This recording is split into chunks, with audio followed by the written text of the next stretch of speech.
شب برات پہ کہتے ہیں قبرستان جانا چاہیے. جو ہم نے دفنائے ہوتے ہیں لوگ، ان کو پتہ چلتا ہے کہ ہمارے پیچھے جو لوگ ہیں وہ آئے ہوئے ہیں، یا کل پہ وہ واپس گھروں میں لوٹ کے آتے ہیں کہ میرے لیے کچھ پڑھیں، رات بڑی مشکل گزری ہے. دیکھیں، اگر تو کوئی بندہ چلا گیا ہے واپس کا کانسیپٹ وہاں پہ ختم ہے. روح واپس نہیں روح واپس نہیں، کوئی روح میں. دیکھیں، یہ اب میں اس پہ کیا کہوں کہ اللہ تعالیٰ ہمیں ہدایت عطا فرمائے. علماء کو چاہیے کہ یہ کردار ادا کریں، جو اسلام کی اصل ہے اس کو بیان کریں.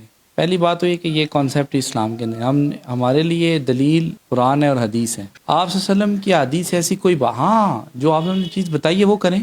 قبر پہ جائیں، اس پہ جا کے اس کے لیے مغفرت کی دعا کریں. اس سے اسلام نے قطعی طور پر منع نہیں کیا. اب یہ تو نہیں ہے کہ آپ گھر کے اندر ایک بزم سے جائیں اور اس بزم میں کہیں گے روح یہ ہمارے پاس آئی ہوئی ہے، اور پھر مولوی صاحب حکم دیں گے آج آپ نے حلیم بنانی ہے، آج آپ نے نان منگوانے ہیں، آج آپ نے ساتھ حلوہ بنوانا ہے. تو یہ تو اپنے پیٹ کے لیے کیا جا رہا ہے. ٹھیک ہے، اس کا کوئی فائدہ. اور روحیں واپس بھی کوئی نہیں آتی. جو بندہ چلا گیا وہ چلا گیا، اس سے پھر واپس نہیں آنا ہے. اس سے ملاقات ہوگی پھر انشاءاللہ تعالی اخروی زندگی میں اچھا، ملاقات ہوگی اخروی زندگی جنت میں ملاقاتیں انشاءاللہ ہوں گی. پہچانیں گے، پتہ چلے گا بلول صاحب ہے، عبدالفار صاحب ہے، فلاں ہے، پتہ چلے گا. وہاں پہ جہنم کے اندر پتہ چلے گا باقاعدہ طور پہ. سارے لوگ سامنے ہوں گے. جیسے ایک حدیث علماء کے بارے میں حدیث ہے. آپ صلی اللہ علیہ وسلم نے فرمایا کہ لوگ جب دیکھیں گے نا کہ یہ تو ہمارا مولوی صاحب ہے، اور پھر مولوی صاحب کو لوگ کہیں گے، حدیث کے الفاظ ہیں، یار آپ تو ہمیں نیکی کے کاموں کا حکم دیا کرتے تھے، برائی سے روکا کرتے تھے، اور آپ خود ادھر آئے ہوئے. وہ کہے گا کہ میں آپ کو کہتا تھا لیکن خود کرتا نہیں تھا، میں آپ کو روکتا تھا لیکن خود رکتا نہیں تھا. یعنی کہ سارا میل ملاپ ہوگا وہاں پہ جا. یہ جو برزخی زندگی ہے، اس میں کہنا کہ روحیں واپس آتی، خواب کے اندر ملاقات ہو سکتی ہے. یہ آپ صلی اللہ علیہ وسلم نے بتایا بھی ہوا ہے. خواب کے اندر کوئی فوت شدہ ہے نظر آ سکتا ہے. آگے اس کی آپ کسی اچھے معتبر سے پوچھ لیں جو تعبیر کرنے والا ہے، اس سے اس کی تعبیر پوچھ لیں. آپ بس اوقات ایسے خواب آتے ہیں وہ شدگان ہمیں